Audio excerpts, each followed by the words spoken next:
Greg, Brian, it's a pleasure to have you on the podcast again. Oh, thanks, Adam, man. thank you. We love coming on. Thanks for being flexible with us and schedule and everything. So I know because of the huge time zone difference, it can be a huge pain in the ass. So I appreciate it, and I understand how difficult that can be. Adam, you know that Brian is the one that sets up all the podcasts, does all the time zones, does all the recording on our end. So all I have to do, like Jabba the Hutt, is sit back and be my fat self and enjoy. I don't have to do any work. You just go with the flow. I do. I really do. Yeah, no, it's great to have you guys back on, and I really admire the work that you guys do and the content that you put out. And I love your podcast, the Left the Gregg podcast. Like, if people haven't checked it out already, check it out. And you have some great guests, and I love the topics that you talk about, because you guys, people don't really know much about you guys. You like run courses, and you've got ex-military background, and you look at like pattern recognition and human behavior and mindset and these kind of like topics. And I think it's the guests you have on and the things you talk about. Well, I really appreciate that, Adam. And just so you know, what we're about is high-speed decision-making under stress. We talk about making critical decisions with limited amount of time and information and coming up with the right decision. And we do that for first responders. We do that for businessmen. We do that from the battlefield to the boardroom, whether it's military or police or any other amalgam. Human resources would get something out of what we do. And I'll tell you, before I pass it to Brian for his comment on that, I'll tell you the reason I love coming back on your show, Adam.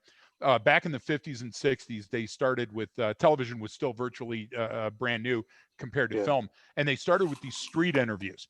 And there was always the guy that whoever the guy running the show would go. And now we're going to go down to the street and get the street view. And Adam, that's the way I see it. Because you are so fresh, and it's like you just throw a guest on and you have a couple of talks, and then it's like we're getting this view into your coffee room, actually automobile, if anybody knows Adam. Yeah. Where he lives there. Since he's been thrown out of Nottingham, now he lives on the coast, and his car is parked in Lot B. But I really like that. I like that feel. It's fresh. It's genuine. It's not. It doesn't put upon anybody, and it's not put upon. And as certified life coach, you've earned your stripes. I like that, Brian. Yeah, no, it's kind of similar in a way. I think you probably like ours because the same reason we like yours. It's similar in a way where you have, hey, here's kind of what I do and what I'm trying to do. So I'm going to talk to all these people, and they're going to give away little gems throughout those interviews, right? There's always those little like, oh man, that was a good one, and there's something that you can write down, and we love getting that from people where someone will reach out to us, be like, hey, like sometimes I sit there with a notepad because you have these little gems that come out, and those little takeaways. I mean, yeah, you have to listen to a 45-minute, hour-long conversation, right? Sometimes to get those, but they're so powerful that 2 days later you're going, oh man, that's exactly another thing that they were talking about. So we like what you do, and then it's probably similar in a way, conceptually to how we do things. Yeah, I think it's the same thing. And Adam, I love the fact that whenever we see you, you're in your vehicle. Now, I know from other pods that I've watched that you're not always in your vehicle, right? Yeah. So if I had one suggestion, it would be always be in the vehicle. Always be if you couldn't have a skate in your hand that has wheels or something, because that's you, man. That's you. That's funny. No, I appreciate it, and I appreciate what you said before about the podcast and what I'm doing. And thank you, Brian, as well. And I think sometimes it can depend on the time of day. Sometimes some people who want it in the evening, there's not, I haven't really got any lights, in my car, so I do it in my room. But I quite like doing it in my car because the sound's quite good, and you kind of really take it anywhere you want as well. Yeah, literally. You could And the thing most people don't understand. Exactly. Most people don't understand is that it's been in that same relative position in that same parking lot. There's a Costco druggenestore right next door, and people walking by and stuff. That's great. And you got other homeless people living in the car with you at different times in the day. That's genuine. I like that. Yeah, it's a hotel on wheels. So that's great. See, that's my gem right now. That's the first one I'm writing down. Hotel on wheels. I'm stealing that. I love it. I love it. Well, how do you? If I can ask you a question, Adam, because I know the format, but my thing is that you've commented previously on how we get our guests and talk about random we have some very, very smart friends. Brian and I aren't very smart, but we also travel a lot, so we run into people. And we're not afraid of using our Rolodex and going, hey, you might not remember me, but 17 years ago, I bought your book, you bastard, be on the show. But what about with you? I mean, how do you, because you're producing, your shows sometimes can be shorter in duration, but just as important. And man, you're just producing a ton of them. You're well over 100 now. Yeah, no, I appreciate it. I see what you mean. Like with contacting people, I tend to, go on LinkedIn, and Instagram. Funnily enough, Instagram, and I follow people like Gary V and certain people, and I'll go in the comments and I'll look at through people's profiles, and if somebody stands out to me, I'll just message them and be like, oh, you kind of like what you're doing. I've got a podcast. Do you want to talk on it? This is X, Y, Z. And just reach out to people that I kind of think seem interesting or will kind of have something to bring to the podcast. Sometimes I'll do a pre-podcast call with them. I'll chat to them for 10 minutes and I'll kind of see kind of what they're about, and go from there. But yeah, I've just been consistently doing it. I feel like if I don't do it, or if I don't put out content, I kind of feel a bit sluggish. You know what I mean? It's like if you don't. Well, you Adam, I just want everyone, your listeners, and we'll help promote the show too. But thank you guys for tuning in. But you actually just made a really good point I want to hit up on, and how you said how you got your guests to come on the show. That's a great takeaway, not just if you have a podcast and you want to get people on it, but for networking. So you follow someone like Gary V or Famous or this or that, and then what people try to do is then go, oh, I want to talk to them, or I wonder if they'll read my comment, or I want to get that person. It's like, no, go through who else follows them, see what they're commenting, because people will put in good points, and that person isn't a famous whatever, but they're doing something in that space that's similar, obviously, to what you want to do, because you're both following the same person, or you both appreciate the same content. And then from there you go, hey, that's a good person to even just network with. All right. So LinkedIn, for example, I've done that before, where so there was some famous post, and then someone commented something, and I read this comment. I was like, hey man, that's genius. And I reached out and, hey, just want to let you know, blah, blah, hey, thanks for, want to connect. And they're like, hey, yeah. And we had this great discussion, and that's where the magic comes out, because you don't need to do that. That's the beauty of what all those big time famous people are doing. It's not so much about them. It's about what they create. And they just created two links of two people that they never knew and never knew each other. And now, because of the magic of social media, I know we always bash on it, but there's really, really positive sides to it, is you just linked up, and then who knows, maybe that leads to a job. Maybe that leads to a contract for work. I mean, we've done stuff where because I went on other podcasts, we had people reach out to us, and we got hired by them. So, I mean, that's which is what was so cool. There's an interesting thing too, though, Adam. Like Brian, I've noticed that Adam on LinkedIn posts sometimes said, hey, listen, if you want to be a guest on my podcast, contact me. We've never done that, not until right now. So maybe we need to change that.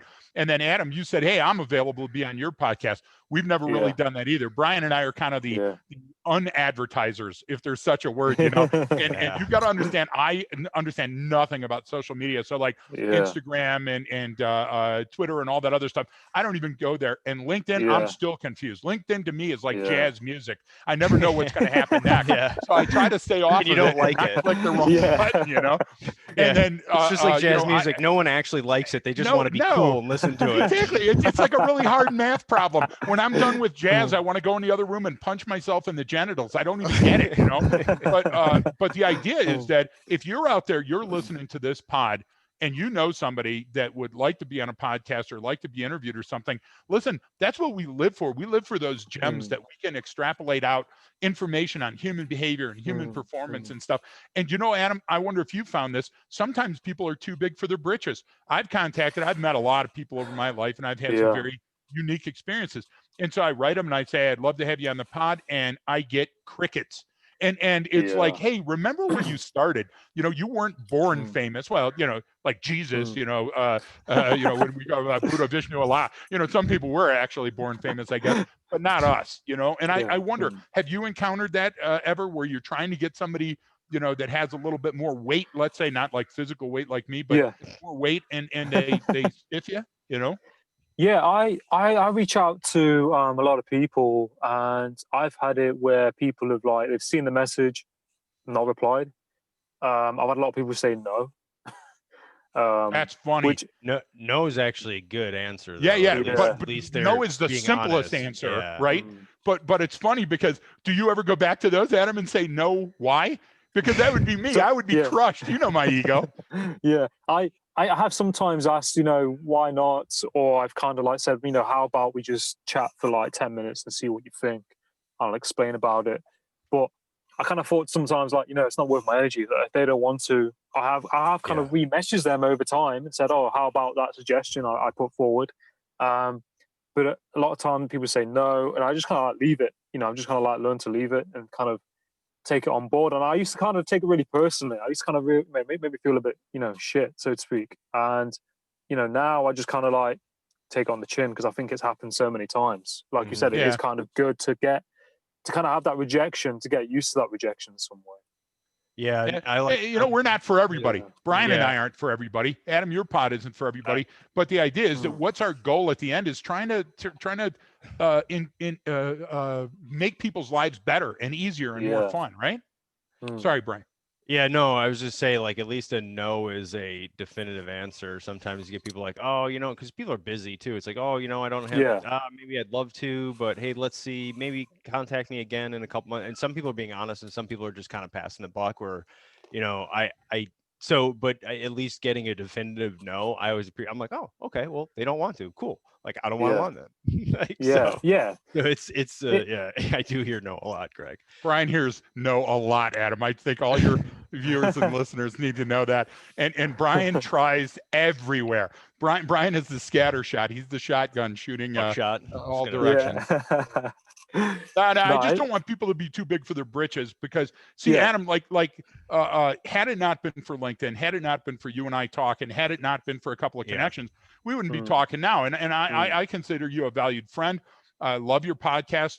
There's a friend that we both share, and I won't say RP on the air, so we don't make him feel bad. RP Newman. RP has a way of shaking the cage, right? So RP will take somebody else's article, he'll put it up on LinkedIn, then he'll have this just incendiary sentence. You get what I'm trying to say? And then pause. And I'm like, wait a minute, that's no way to start. That's coming into a room and going, I'm the best MFer here, and dropping the mic. And if you knew RP, that's so totally him. But you have a different approach. Your approach is like, hey, we're going to talk and see where it goes. And that's very clinical, actually. That has a lot of benefits, psychologically speaking. And that's, I just want everybody to know that's listening. I'm a huge fan of Adam for that very reason. Thank you, Brian. Thank you, Greg. It really means a lot. Really, really means a lot. And I'm really humbled, from that, that you like my podcast and that you support me. Like, I put out content and you guys always support me, hands down, all the time. And you give me like really good feedback and really good encouragement. And that just motivates me more, to keep doing what I'm doing. And I really thank you guys for that. And it really means a lot. And I think you kind of have to I think podcasting, you kind of learn a lot about yourself as well. I think you kind of I think I've learned to kind of, trust the process and things like that. I used to be very impatient. I used to be very, I want to hit the ground running and here we go. And I think through podcasting, I've realized that, it doesn't always work like that. Mm-hmm. Right. Yeah. You learn a lot about that process and yourself and everything. And actually you get much better at really just articulating your thoughts. And because you go, all right, I'm seeing these common themes. I need to say this, especially when you go back and listen to stuff. You're like, oh, I could have made that. I see. It made sense to me in my head, but it didn't kind of make its way out. And I'm like, oh, I need to get better right there. I wouldn't have known that, unless I had listened to myself, talking to Greg about a topic. So, yeah. Well, but also too, Adam, we don't research like, and you wouldn't be able to do it in your car. You'd have to get a bigger American-made car, Detroit car.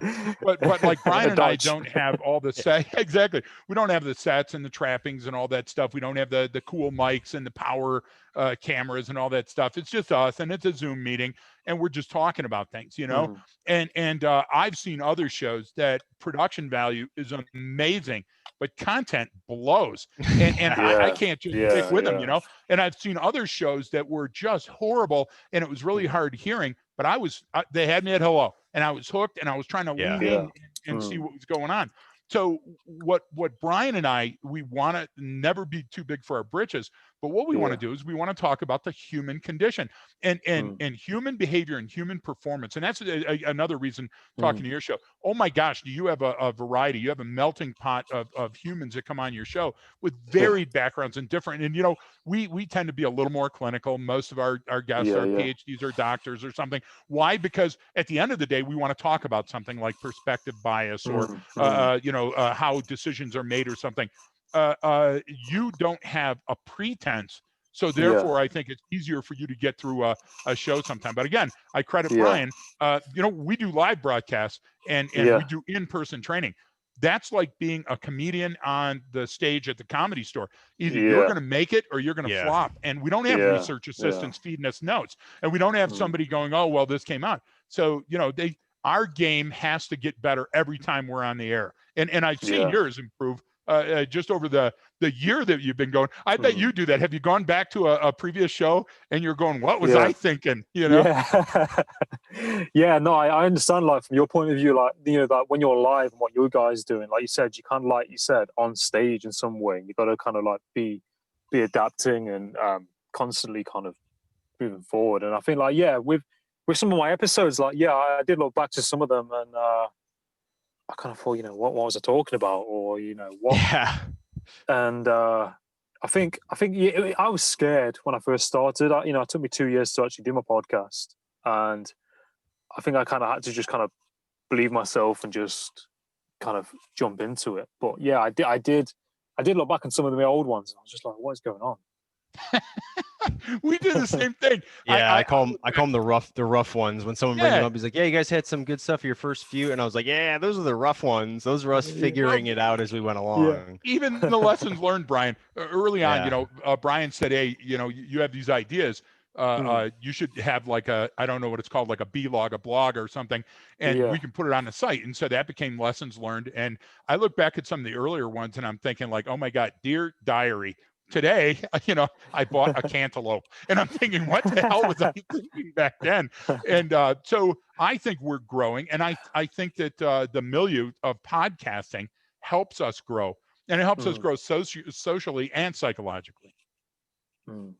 Yeah, no, I agree with you, and I think like a lot more people are doing them now, but I think like people should do them because not just to jump on a bandwagon, so to speak. People should do them because they're providing something or they want to do something. There's got to be like a reason behind it, and I think you do grow a lot. And I think meeting different people gives you a certain perspective when you meet people. Like I kind of used to be a little bit judgmental, sometimes, and now I'm like, okay, totally judgmental. Yeah. And now I realize how right I was. No, you're right. That's what editing is. That's what it's all about, is that perspective. And it goes, man, like, all right, Adam, like, and the beauty of this too is like we've never met in person, don't know anyone who knows you. We're literally across the world, right? We're across an ocean, and we've linked up on social media to talk and have a discussion that relates. And I think that's so cool. And you get feedback from people that you don't ever expect. We've done some stuff on mental health stuff before and talked about it. And man, we'll get emails where like, I'm talking like 2-3 page long, where they're like, hey, I really appreciate it. This is what you need. Like, I'm here for you. Or if you ever need anything, reach out to me. Here's a situation occurred that I went through. And you just see how a discussion you had, between a couple people on this media platform, someone listened to thousands of miles away and then took it to heart and got so much value out of it that they then use that to talk about something or change their life. I mean, that is incredible. And because, you know, I'm the first one to bash social media and how it is, but it's not the platform. It's that the problem. It's the people that are the problem, right? It's never the, you know, this is people bash social, like Facebook right now. And it's almost word for word how people bash the printing press when it came out, because they're going, you're making this so cheap and available to people. Gutenberg. You know, you're you know, you're bastardizing the written word and how the craft that it takes and how long and who can have access to it. So like, it's the same thing now, but it leads to that greater connection. And then now maybe all this stuff will start falling from us. You know, everyone says everything's so hyper political and people are getting so offensive. I go, yeah, because maybe right now we're in that belly of the beast where that stuff's going to start falling away and people are going to go, you know what, this is really stupid. We're a lot more alike than we are different. Why don't we just work together? And I think maybe we're in the middle of that. I don't know, but that revolution is important though, Brian, because look at the evolution of just podcast, Adam. Podcasts were about something. So they had to have a topic. They had to have a topic sentence. Here's my header. I had to go in a certain direction. And trust me, I don't understand social media. And when I think I like something, I tell Brian, and Brian goes, no. Brian's very sarcastic with me and says, no, those people suck. You don't want to go on that. And then he forces me to take a break from LinkedIn, which he does. But when I take a look at what's happening now, is people want to share their vision or their day, or people want to just talk about things that bother them. Zoom forced us to go back to the kitchen table. Zoom took us out of this Ethernet and put us back into real skins and forced us to look at other human beings. And I think that's magic. I think it's a giant evolutionary step backwards, but absolutely necessary. For anyone listening, we're doing recording this via video over Zoom, and Gregg continues to change his name on there. And now after my printing press joke, he said Gutenberg was a hack. Are you talking about Steve Gutenberg, the comedian? Because those police, you know, the Police Academy Police Academy movies, right? That's so funny. Yeah, because I saw that earlier and I was like, what is that? I was like, he does that during meetings to see if anyone's paying attention. I'm the only one. I also do that because I get bored with me. Okay. Yeah. I like all the other people that are on, but then when it comes to me, I don't think I have anything to add. So I'm very insecure. Adam, you haven't figured that out yet, right? That I'm the insecure guy. When you get an email from Brian or when you get an email from me, can you tell who it's from immediately without even looking at the name on it? I know. I'm still trying to work that out. I'm like, is it both very like similar? Oh, shut up. Brian's all the detail all the time. Brian only sends messages that come out and they're like burst messages on, how about 9 o'clock? I had lunch at 11 or whatever else like me. And I'm like, so I saw a flower today and I just go off and forget what I was saying. And then when I get enough, I hit send. I go, that's about enough information. Yeah, sometimes I've sent emails to people and I've not got a response back sometimes. And then I think because of like texting and social media, I think we have to kind of be aware, don't we, how we send emails sometimes. Because sometimes I've sent it and it's like I'm just having a conversation. I'm like, I need to restructure it because make it more professional and like the words I use. Because sometimes like, oh, how's it going? And I'm like, no, I can't say that. That's something I'll say to my friend. Yeah, that's so funny. But I would challenge, don't change a thing. Either people come to your level or you don't need them. Shit them out. Pardon my language. Shite them out. Yeah. And then what Marren would tell you is Marren would say too many words. Marren is always saying, excise those additional words and get to it. So Brian and I largely communicate with images, and so we get to like. And I don't mean emoji. I mean we'll send like pictures that epitomize like a whole sentence. And so we're more. I think, Brian, we've slipped back into hieroglyphics. Well, that's what it is. So Gregg always makes a joke like, I know nothing about social media, and he knows nothing about how to use them. But Gregg was doing Instagram before Instagram was ever invented. True. So what Gregg does is he sends you like, and you used to call them instructor developments or whatever it was, but like maybe one image, maybe 5 images, like in a PowerPoint with a little explanation underneath or something to read along with it. And so when all this stuff came out, I was like, Gregg, like you were doing Instagram before it was a thing. You would just email it directly to people it wasn't on a platform available for the whole entire world to see. And so he actually understands this stuff better than people who use it, and better than a lot of the people who work at those companies, because it's, hey, I'm trying to convey a message. This is how I'm going to do it. And that's how everyone realized, like, Gregg just again referenced the hieroglyphics. I mean, that's all it is. Instagram is no different than a cave painting, right? I'm going to carve into here and show you what I did today. And it's really important to me, and I want you to know about it. Well, that's no different than what people are doing. So it's not new in the sense, it's a sense that's a new Good technology, but there's nothing new about the behavior, right? This is as old as time. This is how humans are. So I take comfort in that, knowing where it's likely going. We figure these things out, and then we yell and scream at each other. We used to just kill each other, but we don't do that anymore. We kind of just yell and scream and say bad things. And now today in 2020, people don't even like hearing bad things. So it's this progression of it's actually gotten a lot more civil, and there's a lot more fair and a lot easier and a lot this. So we forget that sometimes. So I want to make that point because you brought it back to hieroglyphics. Like, look at how far we've come in a few thousand years, but and there's no room. There's no room for making people feel horrible. Like the worst part, back a long time ago, you guys are so young, but back a long time ago when telephones were still de jure, you used to be able to dial in, and there was one telephone thing that would call you back. And then there was another one that would make your phone do this European ring in America, which was cool.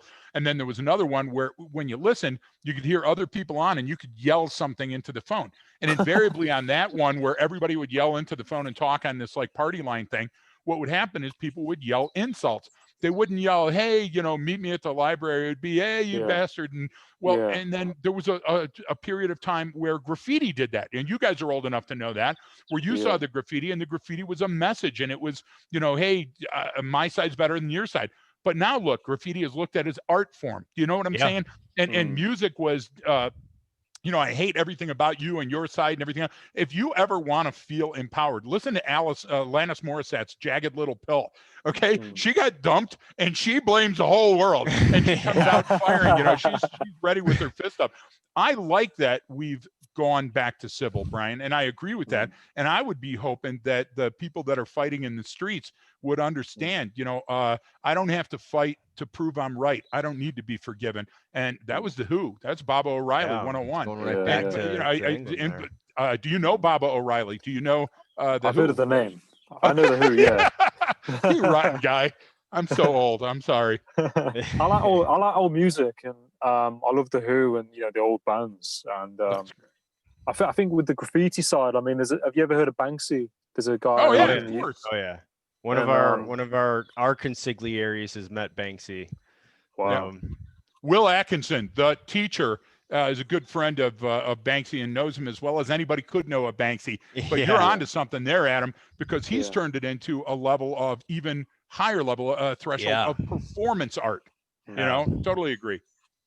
Yeah, no, I find art amazing, and I think how people express themselves, and just how people are as a person, I find it really interesting. I was watching one of your shows, and one of your podcasts, sorry, and you was talking about is it like human behavior on one of them, and you was talking about how people how can I put it into words, where people habitually go and do certain activities, and how people can kind of track them. Yeah, and I found that episode really interesting. That's the whole basis of what we do. Is all human beings are inherently lazy. We all are. I don't care if you're still the most motivated person that accomplishes 100 tasks a day and hits the gym. Like you're meaning you're biologically primed for survival, which means your body doesn't want to burn any more calories than it does. So that's how we set patterns, right? So once you establish a pattern or a routine, right? Because that's what it is. A routine is that pattern of behavior. You're going to stick with it, and you're going to do it over and over and over and over again. Just like they always say, like, that's why people make the same, hey, it's like riding a bike. You did it so much that you can never ride one, and 25 years later, sit down and still know how to do it. It's not as good, but you've built in that myelination, and that has to do a little bit more that's a little bit different example, but even just, you're going to get up at the same time, you're going to drive the same way to work, to the store, to everything, and you do it over and over again. And that's the basis of human behavior, pattern recognition. Everything we do is a pattern. It's very hard for you to break out of that pattern. It's like, why do so many people like, hey, everyone's trying to sell you a gym membership or a weight loss thing? Why? Well, you got into that, state that you're in through bad habits, right? So you created these patterns that were unhealthy, and you have to change those patterns. But the beauty of it, once you change those patterns, the longer you do it, the harder it is to break. So if it's a good one, if it's a positive one, you're going to do that, and you're going to keep doing it and keep doing it and keep doing it. So you just got to think if it's a time thing, right? If it's, eating right or going to the gym, once I start doing it, I just keep doing it and keep doing it. But once I stop, then my body wants to stop doing it. So it's just different examples, but everything is predicated on, we all set patterns. No, there is intent behind everything that humans do. You don't just get up and wander around, right? And you see people on the street doing that, and it's because there's a mental health or drug issue, right? Just wandering around doing random stuff. No one does that, not normal in the clinical sense. We all do things for a specific reason. So you can determine what someone's intent is, or what their reason is, or what they're likely going to do next based on what they've already done before. If that's that's the basis of everything that we do. And I think to caveat on that, Brian and Adam, you have to understand that what you do is exactly in this milieu. That's why we like talking to you. So pattern recognition is one thing. Pattern analysis is another thing. And we just marry the peanut butter and the chocolate together, right? But patterns don't need to be bad. Patterns can improve your quality of life. And that's where you come in.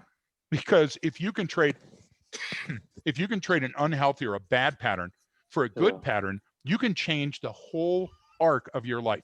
And that's an amazing thing. So for example, today I have 108 miles to get to our next gig. So I set a goal. This is how many miles I have to run between shows that we do. And so I have 108 left. So I have to carve that up into the days, and that gives me something to go for. Well, that's not unlike when I had to quit smoking. And I had to quit smoking because I was smoking like a chain smoker's dream. It would be like taking a harmonica of a carton of cigarettes and smoking them all at once. You get what I'm trying to say? People with hookahs would admire me. So to stop that, what I would do is I would grab the menthols, Marlboro Light menthols, and on the packs, I counted down on a carton first how many packs there were, then how many individual cigarettes there were, until I knew that there was going to be an end. And then I said, okay, what am I going to do at this day 0? Well, day 0, now I started changing that for my workout. And then I bought this. And you know what's problem, Adam? And you see this every day in the people that you counsel. What happens is we look at an intangible. We look at a calendar and we say, January 1st, I'm going to do this. This is my New Year's resolution.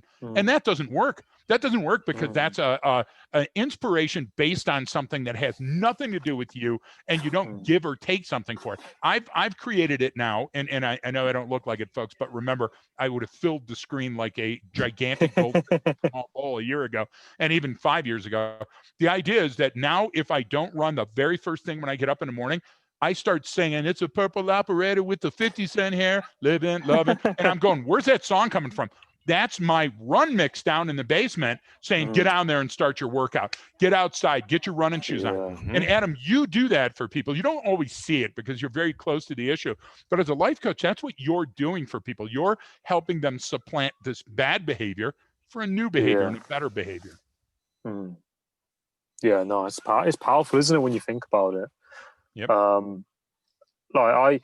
I find it really interesting, and I think like human behavior and the way people think, I just find it really interesting, and why people are who they are and why they do what they do. And I've noticed like sometimes people say they'll kind of give like excuses almost as to why they are a certain way, and I'm like, no, that's just the way they think about it. It's not actually the reality. It's just your kind of like concept of it.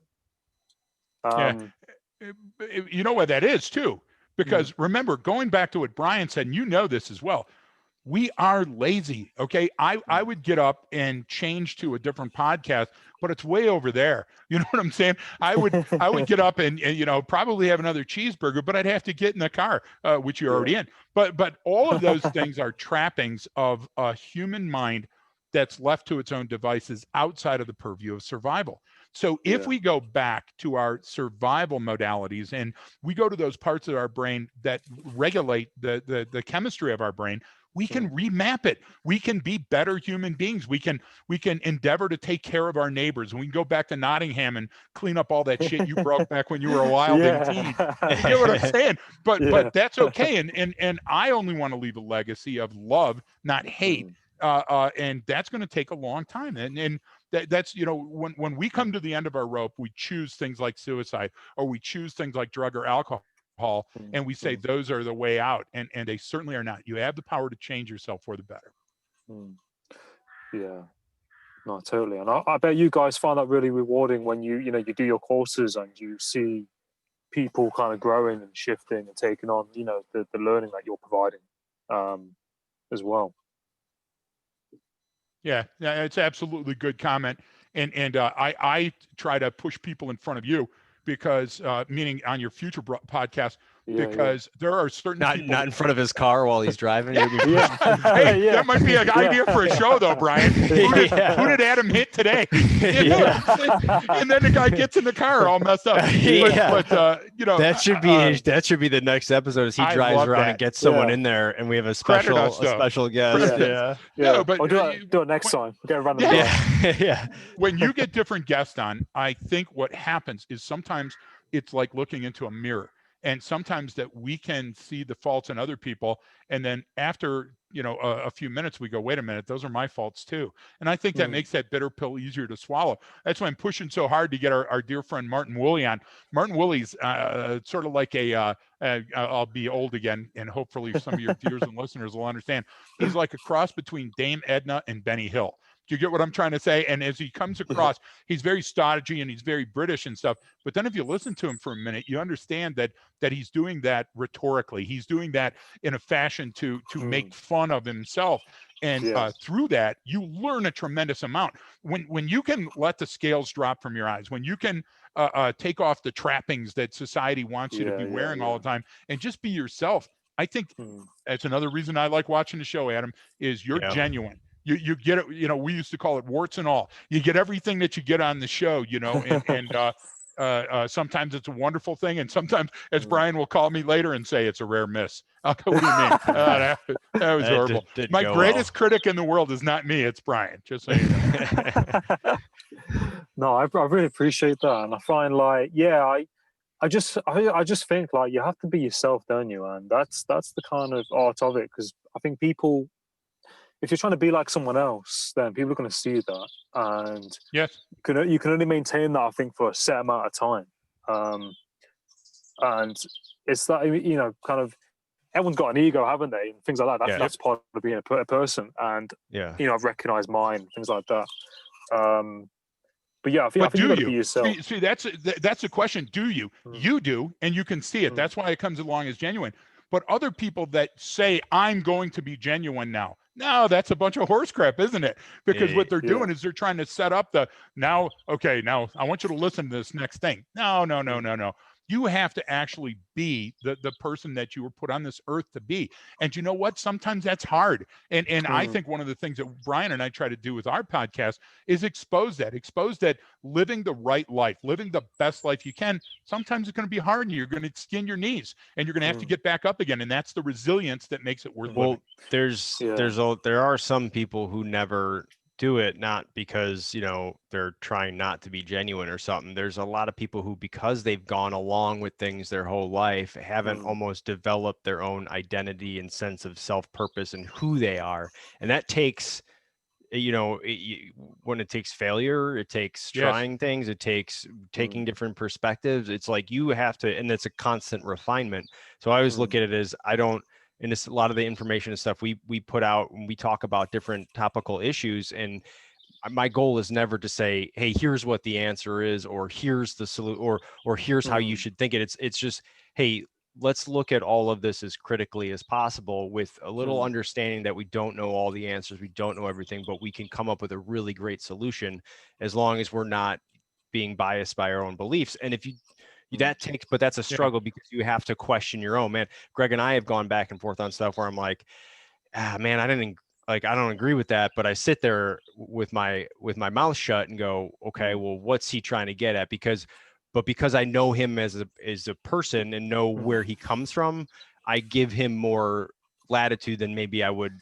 So it's actually taught me to go, well, what is Adam? Where does he come from on this? So you hear like an outrageous comment or someone says something, I go, well, hang on, what did they mean by that? Rather than just jumping on like, oh, you're a terrible human being. It's like, well, hang on, was this taken out of context? Where you don't know what's on their mind or where they're coming from. So if I learn that, I'll be able to decipher the message a little bit and go, oh, maybe they just meant something that meant something else. And the point I was trying to get is that you got to burn calories doing that, right? That's hard, man, to sit there and go, maybe I suck. Maybe I'm not that great. Well, it's easy for me because just years of psychological abuse and Catholic education. But and now you're giving back what you got.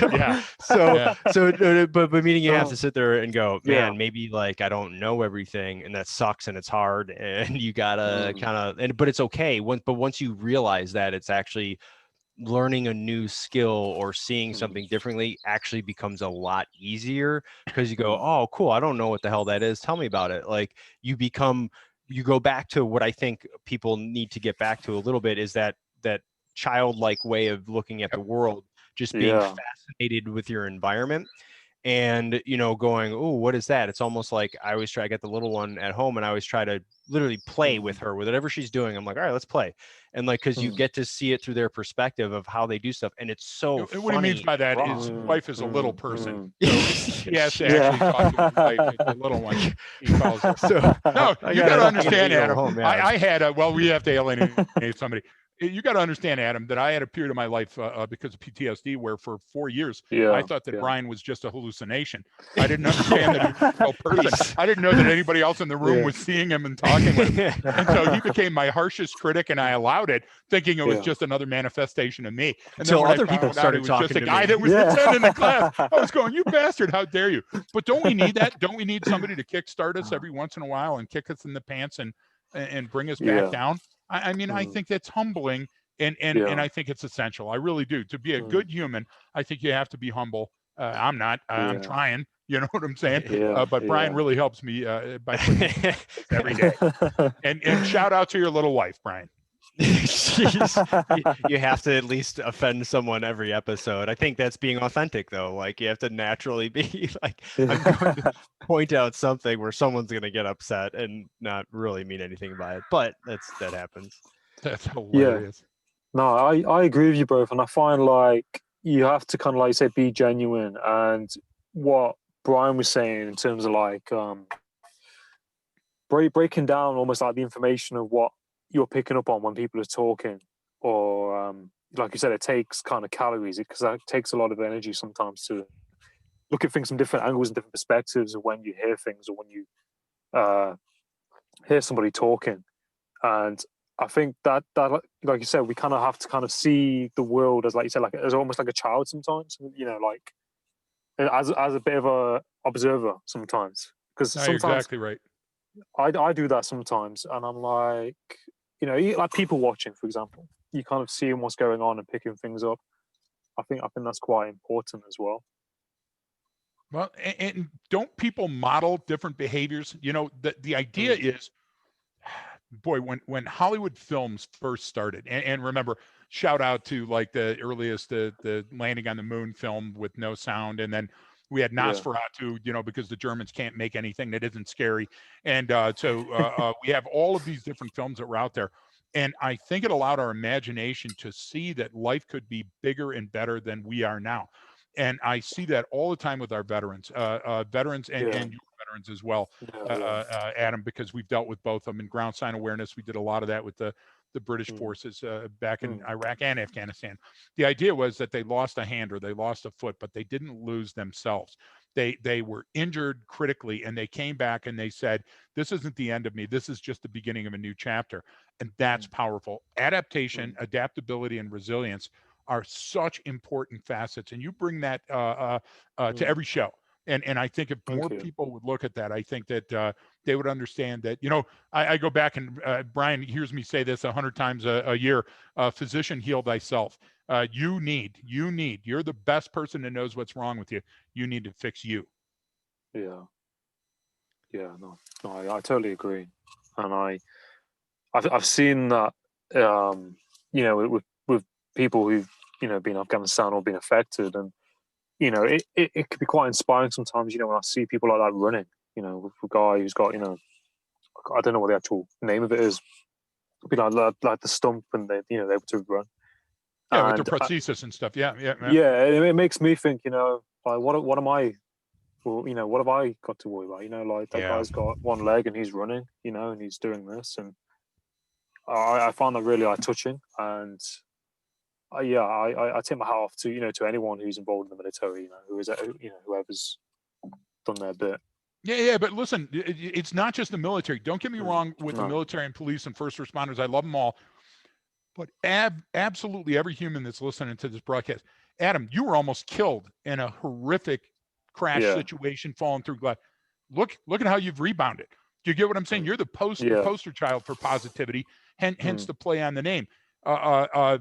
People don't understand that within you resides this amazing ability to reach out and be something through art or through podcasts or through just cleaning up your neighborhood or whatever it is. You've got that ability, but that first step is critical. The first step is get off your ass and go towards something, do something, write something, be somebody. So I mean, if I'll soon die. Look at me. But when I die, if I leave behind the inspiration for one person to be better than they were today, tomorrow, then I've accomplished my goal here.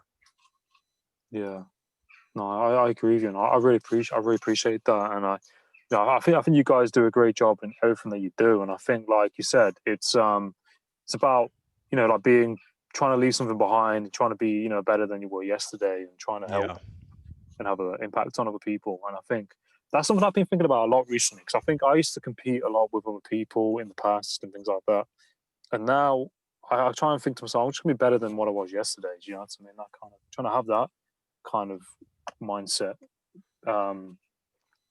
It's just if everyone focused on themselves, then we wouldn't have a lot of the issues and going back and forth, right? If I just said, hey, all I need to do, if I just spend every day worried about me being better, just even being better to myself and to those immediately around me, a lot of our problems would go away, because we'd stop blaming everyone else and yelling at everyone. We'd just go, all right, how do I get better? And I think it goes into how we look at society as a whole. Like, I look at, especially since I got the kid at home, it's like, all right, do you want to go out there? I tell parents, it's like, do you want to go out there and nerf the world? Do you want to go out there and try and make the whole world safer for your kid? Because what are you really going to be able to do? Or do you want to, teach your kid how to cope with an unpredictable changing environment? Which do you think is going to give you more bang for your buck? Focusing on increasing their resilience and their ability to think critically and their ability to handle and cope with the situations, you're going to get more out of that than trying to go out there and I'm going to change the whole world, and we can't do this and you can't say this around them, and we got to close that down, that's dangerous. It's like, well, if you just took all that energy and effort into the one person in your life that you have to do that with, like they're going to be able to handle all that fine. You don't need to go do all that. And I think if we look at that internally, what can I do in my immediate environment? And that's hard, because the other thing about social media is I'm now connected to the whole world. I see what everyone else is doing. I see what's going on over here. I no longer can just see what's going on in my village and compare myself to that. I have to compare it to Kim Kardashian. You know what I'm saying? And so I'm just never going to be able to live up to that. Who's old now? Yeah, I know. Who's old now? Who the heck is Kim Kardashian? Yeah, exactly. Yeah, Adam, you know all the new hip things that are going on, and one of my links happily to you makes me feel younger every day, because I'm old enough to have moss growing on me, and to know that to know that I can still communicate with the young crowd and not just be pushed down and ridiculed and kicked with hobnail boots is a benefit. Brian's a tween, if you know what I mean by that. He's kind of in between those worlds. He's not you anymore, although he tries to play that. and he's certainly not me yet. But no, I'm not. I'm in a very confusing time. So no, I find it amazing, like, you know, like how people act and how people are, you know, like, I think sometimes like age is just a number, and I think of my own dad, and sometimes I meet my dad and we have conversations. Shout out to my dad if he listens to this, and you know, I'm talking to him and I feel like his dad, and he's talking about things that he's doing, and I'm like, I feel like his parents sometimes. I'm like, is this right? And then it kind of switches around sometimes. yeah, It's quite funny. no, that's a great point, because you each have different perspectives, so you can look at it as, oh, okay, like there are actually some things I may be able to say, hey dad, what did you ever think about this? You know what I mean? Like, but because you've had that relationship where he's the one that's teaching you all the time and showing you, and you're modeling his behavior, like you're going to get to a point in those situations. That's what's the funny thing about with kids, is they point stuff out that you never would have seen. So you're like, oh crap. Man, and they don't filter it. They say it right away, it just comes right out. Yeah. It's very That's what honest. I'm sure Brian feels like when he's dealing with me all the time. Oh my God. Ooh, piece of candy. You know, I'm very spontaneous, sadly. Exactly. That's one word to describe spontaneous. I write my own dictionary, just so you know. If I don't have the right word and it's not, I'll make it up. I create a word, so I'm okay that way. I like me. Yeah, no, that's it. We got to you know, enjoy our own company and other people as well. And I just saw your name. I like you put Gregg put role models and coaches on important on his name, and I think that's you know, having a role model and, you know, in life, you know, is important, or role models or mentors, isn't it? And you know, I feel like, you know, you guys are like, you know, my kind of like, you know, mentors as well, you know, in life, and you help me to, you know, do better and things like that. Oh, thanks, Adam. That's but great. Remember, it goes both ways. Appreciate you ground that. us. You know, every day after I talk to you, Adam, I go out and sit in my truck for half an hour. It's just my way of coping with the rest of my day. Yeah, I go eat a plate of bangers and mash and just think about the conversation I had. No, but it's important, and it doesn't to kind of go on to that point about having role models or coaches. It doesn't have to be it doesn't always have to be a formal relationship. It's just, even in the relationships that you have, and I did that actually a long time ago. You know, I got out of the military, we're still doing stuff with the military and going overseas and doing that stuff. But like, you know, a lot of the people I was around were other military guys like me, and we kind of fit into the same likes and things. And I realized out by where I lived, like I needed to break out of that, because I didn't want to just be completely consumed and involved in that, because it can lead to dark places sometimes. And so the idea was, I had friends that I met that had nothing to do with the military or no experience in that, and just completely, I call them these are my normal friends, right? But meaning like in healthy relationships and all this normal stuff, didn't, you know, drink till they passed out, and, you know, they just, but the idea was we could connect on other levels, and became really good friends with them. And they didn't know that, but they were modeling, they're role models for me, modeling. I went, oh, hey, I really like their marriage and their relationship. I want something like that. So I'm going to be around them to learn what that, you get what I'm saying? It's just even being around in someone's presence and seeing that and going, oh, that's a normal, healthy relationship. That's what I need to be. I need to look for that. And then prototypically you go out and look for what that, and you do that even without being consciously aware of it. So that's why they say, oh, you got to be careful who you hang around with. Well, if you're, you know, sure of yourself and you know what you want in life, you can hang around with and go wherever and meet with and talk with whoever, because it's not going to matter. You are who you are. But having those connections and not staying just in that same group of the same type of people, it really, really helps out a lot. So. Yeah, and Brian, that is such a point well taken for me. Adam, you have to understand, I'm hideous in real life. I mean, thank God, you know, the camera adds, 60 or 90 pounds in mine. But I'm wearing the suit coat that I've had for 25 years, and the same with my shirt. And I'm walking through my shoes. I just get new laces, because I don't give a damn about how people think of my appearance, because that's not who I am. I'm who I am inside, and I want to share that with you, and I want to grow with you as well. But I'm not going to spend a lot of money on hair club for men and you know, wearing the right lipstick and being what society wants me to be. And so I'm going to be who I am, and you're going to have to take me as I come, this manner, and then we're going to move forward. And for me, that's been liberating, because, you know, I grew up, it wasn't always fun where I grew up. And I don't want to look back and people say, you've changed. And I go, yeah, well, I've changed and I'm still relevant. What about you? Have you changed? And those trigger moments, we're talking basically about PTSD and suicide now, as opposed to resilience. When you see your friends start exhibiting certain signals that you haven't seen before, you have to ask yourself the question, where's this person in their day? Where's this person in their life? Are they one compliment away from getting back on track, or one insult away from pulling out a gun? And if more people cared about them first, and then their span of control, like Brian is talking about, and then took a step outside of that to avoid the confirmation bias. And I think, Brian, that's what you mean, is that you had to get better friends, not that your military friends were bad, but guess what? They took you back to the same starting point over and over and over. Whereas those new friends challenge you. And Adam, you're a new friend of ours, so you challenge us. It's the challenge. That's a good point, Greg.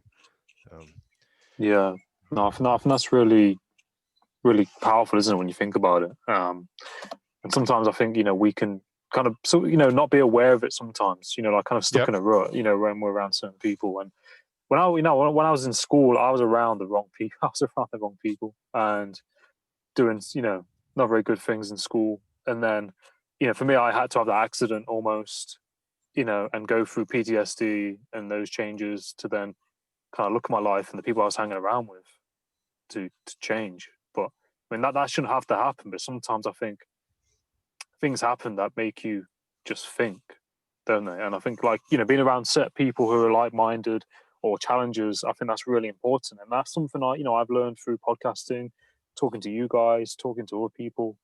And I think it's really important. And I'm really humble and I'm really grateful that, we can do this and we have this, relationship. It really means a lot.